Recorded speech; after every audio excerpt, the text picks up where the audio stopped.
والذين هاجروا في الله من بعد ما ظلموا لنبوئنهم في الدنيا حسنة ولأجر الآخرة أكبر لو كانوا يعلمون الذين صبروا وعلى ربهم يتوكلون إن الحمد لله نحمده تعالى ونستعينه ونستغفره ونتوب إليه ونستهديه ونعوذ بالله من شرور أنفسنا ومن سيئات أعمالنا من يهده الله فلا مضل له ومن يضلله فلا هادي له أشهد أن لا إله إلا الله وحده لا شريك له وأشهد أن محمدا عبده ورسوله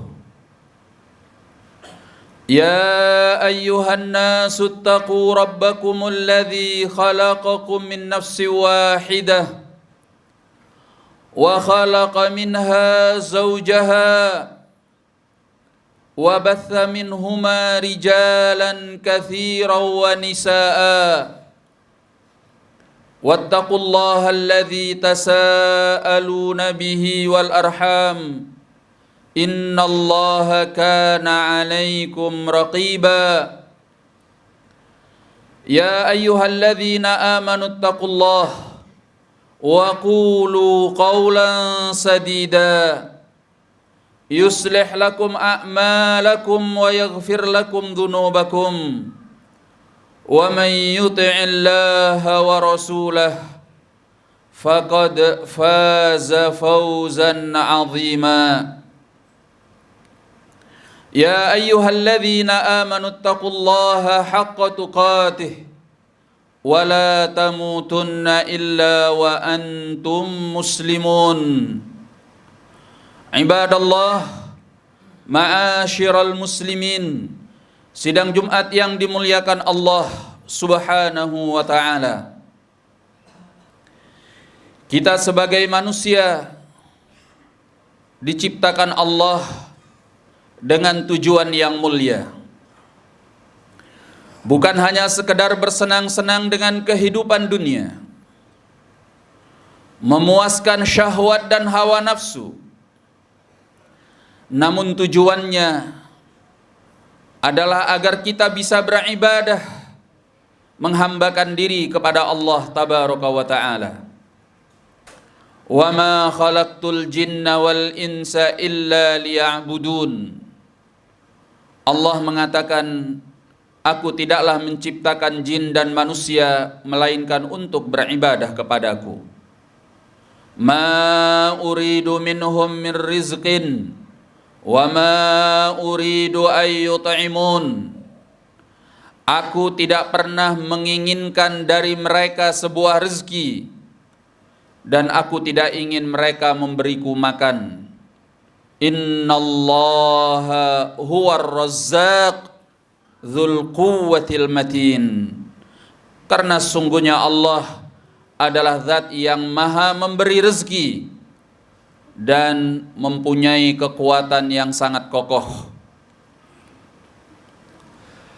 Apabila di dalam kehidupan ini kita hanya sibuk dengan urusan-urusan dunia dan jauh dari mengibadahi Allah, maka tidak ada bedanya kita dengan makhluk-makhluk yang lain. Orang-orang yang seperti ini dipersiapkan oleh Allah untuk api neraka Jahannam. Allah mengatakan di dalam Al-Quranul Karim, وَلَقَدْ ذَرَأْنَا لِجَهَنَّمَ كَثِيرًا مِنَ الْجِنِّ وَالْإِنسِ. Kami telah persiapkan bagi neraka Jahannam itu kebanyakan manusia dan jin. Bagaimana kondisi mereka? Allah mengatakan, lahum qulubun la yafqahuna biha. Mereka punya hati, tetapi tidak pernah dipakai untuk memahami agama yang benar ini. Walahum a'yunun la yubsiruna biha. Mereka punya mata, tetapi mereka tidak pakai untuk melihat ayat-ayat dan peringatan-peringatan Allah. Walahum adhanun la yasma'una biha. Mereka punya telinga, tetapi tidak mereka pakai untuk mendengarkan ayat-ayat dan peringatan-peringatan Allah Subhanahu wa ta'ala. Ini adalah orang-orang yang menjauh dari Allah. Hidupnya hanya bersenang-senang dengan gemerlap dunia. Maka Allah klaim di dalam ayat ini dengan mengatakan ulaika kal an'am. Ini yang menyatakannya Allah, bukan khatib Jumat pada hari ini. Ini terdapat di dalam surat Al-A'raf ayat 179. Allah mengatakan mereka itu laksana hewan-hewan ternak. Balhum adhal. Bahkan mereka lebih sesat dari hewan ternak. Karena hewan-hewan itu punya caranya sendiri untuk beribadah dan bertasbih kepada Allah. Hanya saja kita yang tidak pernah mengerti bagaimana cara ibadah dan tasbih mereka. Maka Allah di akhir ayat ini mengingatkan ulaika humul ghafilun.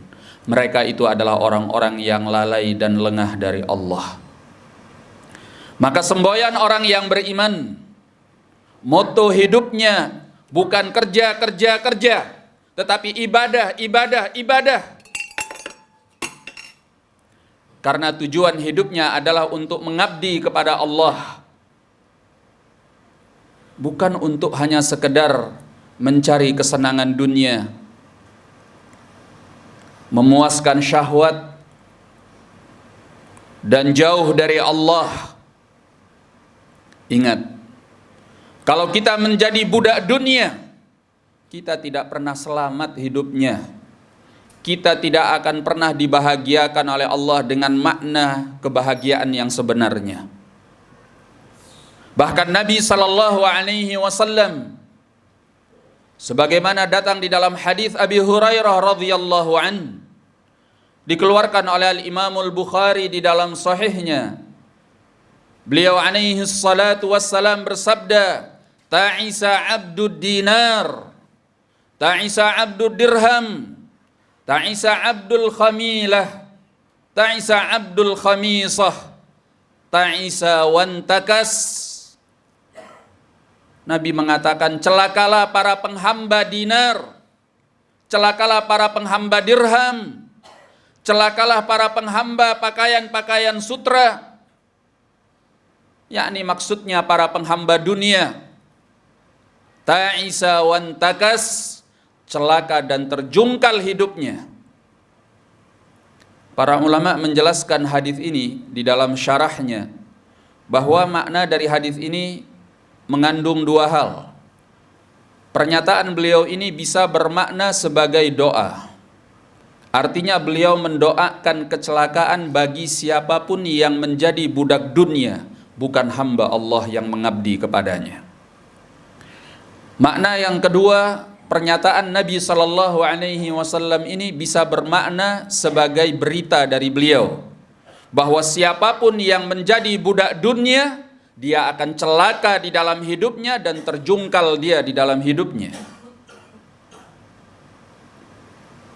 Ini adalah peringatan bagi kita semua untuk meluruskan mindset kita berpikir melihat kehidupan dunia ini.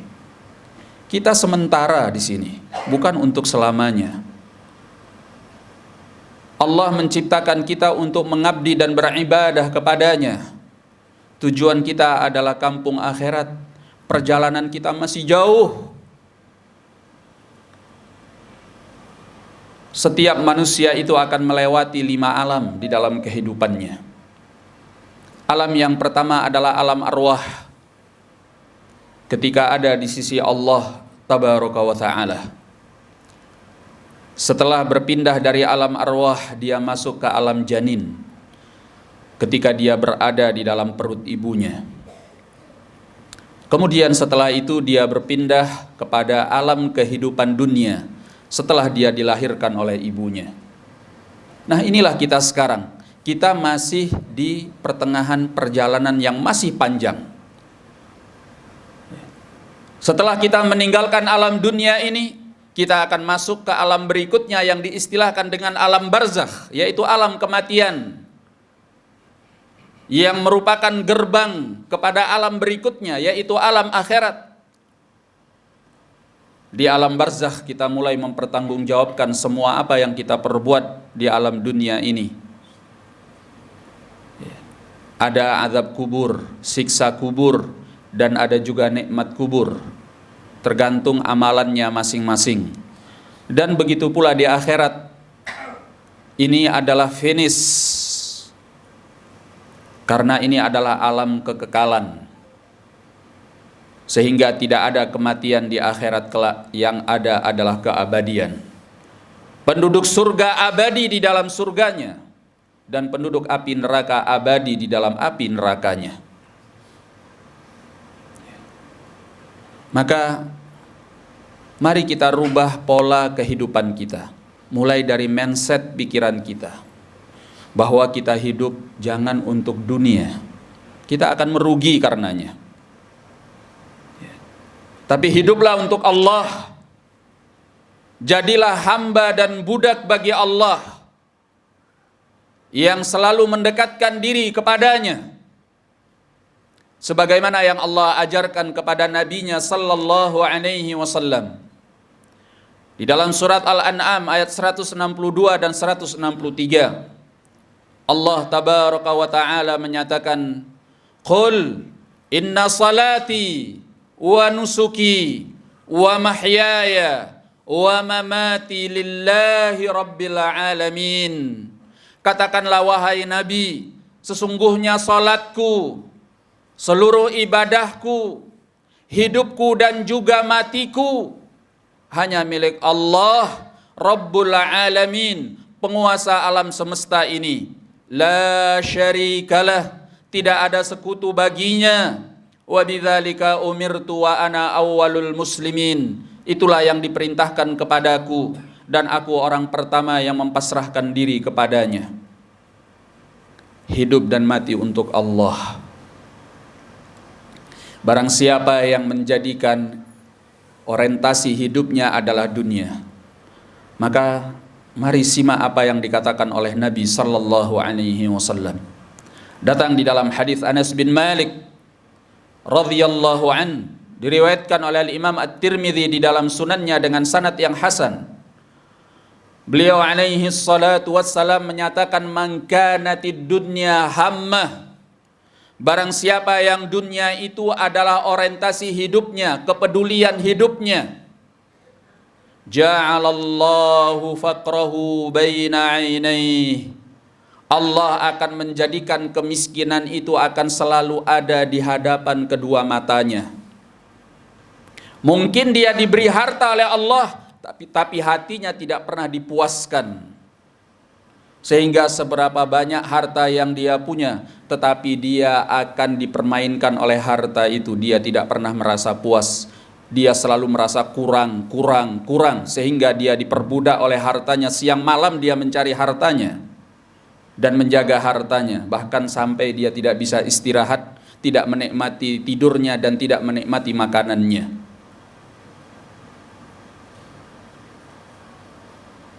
Karena orang yang orientasinya dunia, Allah buat dia hancur di dalam ketakutan terhadap kemiskinan, sehingga hidupnya hanya mengejar harta yang ketika dia dapat belum tentu dia puas, karena Allah jadikan kemiskinan selalu ada di hadapan matanya.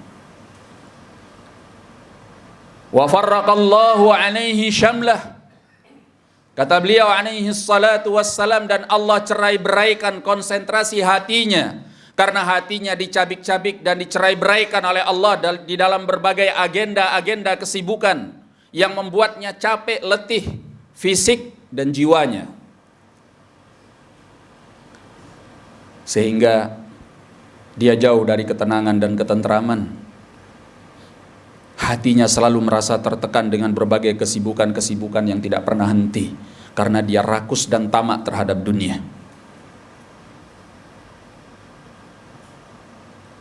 Kemudian beliau menyatakan, walam ta'tihid dunya illa ma quddirolah, sehingga dunia tidak akan pernah datang kepadanya kecuali sesuai dengan apa yang Allah takdirkan untuknya. Maka ada orang-orang yang puluhan tahun dia bekerja, dia mencari duit, dia mencari uang, dia mencari penghidupan, tetapi hidupnya ya terus seperti itu.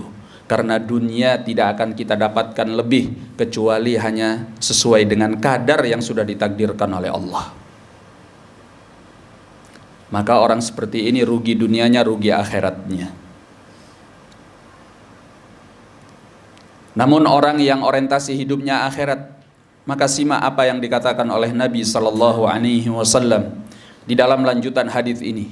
Beliau mengatakan, wa man kanatil akhiratu hammah, barang siapa yang akhirat adalah orientasi hidupnya, kepeduliannya, ja'alallahu ghinahu fi qalbih, Allah akan selalu menjadikan kekayaannya ada di dalam hatinya. Berapapun dia dikasih oleh Allah, ditakdirkan dunia oleh Allah, mau banyak atau sedikit, tapi hatinya selalu dibuat tenang oleh Allah, dibuat puas oleh Allah. Kekayaannya ada di dalam hatinya, sehingga dunia tidak bisa memperbudak dia, karena hatinya selalu bersama Allah. Kemudian kata beliau, wa jama'allahu lahu syamlah, dan Allah buat dia mempunyai konsentrasi yang tenang di dalam hidupnya, karena dia tidak dicerai-beraikan oleh Allah dengan agenda-agenda kesibukan yang tidak pernah henti. Sebab orientasinya bukan dunia, orientasinya akhirat, sehingga di dalam ibadahnya dia diberi ketenangan oleh Allah. Semakin dia dekat dengan Allah, semakin Allah bahagiakan hati dan jiwanya, karena orientasinya akhirat bukan dunia. Bukan dia tidak bekerja untuk dunia, dia bekerja untuk dunia sesuai dengan porsinya, tapi dia tidak ingin dunia itu menjauhkannya dari Allah tabaraka wa ta'ala. Dia akan berhenti ketika dunia itu mulai menjauhkannya dari Allah. Dan yang dahsyat kemudian kata beliau di akhir hadis ini, wa ta'tihid dunya wa hiya raghimah, dunia akan datang kepada orang yang seperti ini, yang orientasi hidupnya adalah akhirat, dalam keadaan dunia itu tunduk kepadanya. Ini adalah sabda Rasulullah sallallahu alaihi wasallam. Maka semoga Allah tabaraka wa ta'ala selalu memberikan ketakwaan kepada kita semua di atas jalannya yang lurus. Astaghfirullah li wa lakum wa lisairil muslimin, walhamdulillahi rabbil alamin. Alhamdulillah hamdan katsiran tayyiban mubarakan fih, kama yuhibbu rabbuna wa yarda. Ashhadu an la ilaha illallah wahdahu la syarika lah, wa ashhadu anna Muhammadan abduhu wa rasuluh, sallallahu alaihi wa ala alihi wa ashabihi wa man ittaba'a hudahu ila yaumiddin. Amma ba'd. Ma'asyiral muslimin, sidang Jumat yang dimuliakan oleh Allah tabaraka wa ta'ala.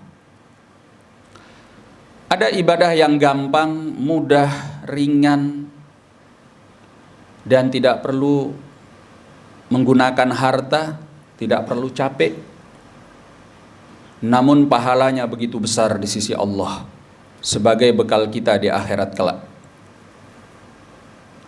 yaitu amalan yang datang di dalam hadis Riwayat Al-Imam Ahmad rahimahullah di dalam musnadnya, Nabi mengatakan kepada para sahabat radhiyallahu anhum, "Ala ukhbirukum bi khairi a'malikum." Maukah aku beritakan kepada kalian amalan terbaik untuk kalian? Wa azkaha 'inda malikikum, dan amalan yang paling suci di sisi penguasa kalian, yaitu Allah tabaraka wa ta'ala. Wa khairil lakum min infaqidz zahabi wal fiddah, bahkan bisa jadi lebih baik daripada kalian menginfakkan emas dan perak. Wa khairil lakum, dan juga lebih baik untuk kalian, min antalqaw aduwakum fatadribu a'naqahum wa yadribuna a'naqakum, bahkan lebih baik daripada kalian bertemu musuh sehingga kalian menebas lehernya atau mereka yang menebas leher kalian. Para sahabat mengatakan, "Bala ya Rasulullah, akhbirna." Benar ya Rasulullah, beritakan kepada kami amalan apa itu. Maka beliau menyatakan satu kalimat singkat, zikrullahi azza wa jal, yaitu berzikir kepada Allah azza wa jal. Amalan terbaik, gampang, mudah, tidak membutuhkan kita untuk mengeluarkan harta, dan tidak perlu capek. Cukup dengan melantunkan kalimat-kalimat zikir kepada Allah tabaraka wa ta'ala. Maka di keseharian kita berusaha jangan sampai lisan kita tidak berzikir kepada Allah. Karena amalannya gampang, mudah, namun nilainya besar di sisi Allah tabaraka wa ta'ala. Ada seorang yang tua renta datang kepada Nabi sallallahu alaihi wasallam. Orang ini mengatakan, "Ya Rasulullah, inni qad kaburtu." Aku sudah tua renta. Wa abwabul khairi katsirah. Sementara pintu-pintu kebaikan di dalam Islam itu cukup banyak. Fa akhbirni bi syai'in. Cukup beritahu aku satu saja. Atashabbath bihi, yang aku akan berpegang teguh dengannya. Wala ansa, dan aku tidak akan melupakannya. Satu amalan saja ya Rasulullah, karena aku ini tua renta, nggak punya banyak kemampuan untuk beramal dan beribadah. Tapi satu ini luar biasa, amalan yang begitu mulia, dan aku akan berpegang teguh kepadanya. Maka Nabi mengatakan, la yazalu lisanuka ratban min dzikrillah. Usahakan lisanmu selalu basah untuk mengingat Allah Subhanahu wa taala. Hadis ini sahih, diriwayatkan oleh At-Tirmidzi dari hadis Abdullah bin Umar radhiyallahu taala anhuma. Amalan zikir itu gampang, mudah, tapi pahalanya besar di sisi Allah tabaraka wa taala. Kalau bukan karena waktu yang terbatas, kita akan menyebutkan zikir-zikir yang mudah untuk kita ucapkan namun mulia di sisi Allah. Namun salah satunya di akhir dari khutbah ini adalah amalan zikir yang dikatakan oleh Nabi sallallahu alaihi wasallam, kalimatani habibatani ilar rahman thaqilatani fil mizan khafifatani 'alal lisan. Ada dua kalimat yang sangat dicintai Allah yang Maha Pengasih, berat timbangannya di sisi Allah dan ringan diucapkan oleh lisan, yaitu subhanallahil azim, subhanallah wa bihamdi subhanallahil azim. Maka ini kalimat ringan, kita bisa mengucapkannya namun pahalanya besar di sisi Allah tabaraka wa ta'ala. Semoga Allah tabaraka wa ta'ala senantiasa menunjuki hati kita untuk beribadah kepadanya. Semoga Allah tabaraka wa ta'ala mengumpulkan kita semua di dalam surganya kelak di samping nabinya sallallahu alaihi wa ala alihi wasallam. Ma'asyiral muslimin rahimani wa rahimakumullah. Allah tabaraka wa ta'ala berfirman, innallaha wa malaikatahu yusalluna 'alan nabi ya ayyuhalladzina amanu صلوا عليه وسلموا تسليما. اللهم صل على محمد وعلى آل محمد كما صليت على إبراهيم وعلى آل إبراهيم إنك حميد مجيد. وبارك على محمد وعلى آل محمد كما باركت على إبراهيم وعلى آل إبراهيم إنك حميد مجيد. اللهم اغفر للمسلمين والمسلمات والمؤمنين والمؤمنات الأحياء منهم والأموات إنك قريب مجيب الدعوات يا قاضي الحاجات. ربنا هب لنا من أزواجنا وذرياتنا قرة أعين وجعلنا للمتقين إماما. ربنا اقسم لنا من خشيتك ما تحول به بيننا وبين معاصيك ومن طاعتك ما تقربنا إلى جنتك ومن اليقين ما تهون به علينا مصائب الدنيا. اللهم متعنا بأسماعنا وأبصارنا وقواتنا ما أحييتنا واجعله الوارث منا. اللهم اجعل ثأرنا على من عادانا وانصرنا على من ظلمنا. ربنا لا تجعل الدنيا أكبر همنا ولا مبلغ علمنا ولا تسلط علينا من لا يخافك فينا ولا يرحمنا. ربنا لا تزغ قلوبنا بعد إذ هديتنا وهب لنا من لدنك رحمة إنك أنت الوهاب. ربنا إنا نعوذ بك من علم لا ينفع ومن قلب لا يخشع ومن نفس لا تشبع ومن دعوة لا يستجاب لها. ربنا آتنا في الدنيا حسنة وفي الآخرة حسنة وقنا عذاب النار. عباد الله إن الله يأمركم بالعدل والإحسان وإيتاء ذي القربى وينهى عن الفحشاء والمنكر والبغي يعظكم لعلكم تذكرون. واشكروه على نعمه يزدكم واذكروه يذكركم ولذكر الله أكبر. أقيموا الصلاة. السلام عليكم ورحمة الله وبركاته.